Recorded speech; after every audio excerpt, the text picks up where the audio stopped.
Ebu Hurajra radiallahu anhu e ka cituar Muhamedit alayhis salam të ketë thënë, fëmijës prindit në xhenet do t'i rritet grada, e ai do të pyet, o Zoti im, prej nga kjo? Atëherë Zoti do t'i thotë, fëmia është lutur për ty.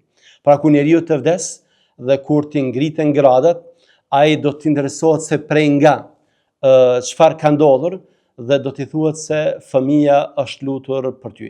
Pra lutja jonë për prindin e vdekur, për prindin musliman të vdekur, ndikon që atij edhe t'i falen mëkatet, por Allahu te bareke ve taala edhe ta ngrit. Po kështu ka përmendur hadithin cilin përshkruhet se pas vdekjes së njeriu janë tri rrugë, janë tri mënyra në të cilat njeriu vazhdohet sevapi për veprat e tij edhe pas vdekjes.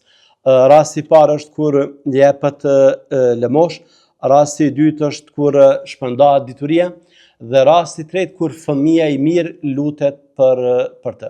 Pra lutja në të dyja hadithet konfirmohet si mënyrë për të cilës prindi përfiton pas vdekjes. Po kështu Imam Buhariu ka përmendur se një hadith tjetër transmetuan nga Ibn Omeri, Allah qoftë i kënaqur me të dy, mirësjellja më e mirë me prindin pas vdekjes është që ti respektohen dashamirët e gjallë. Pra respektimi për prindërit është forma të ndryshme.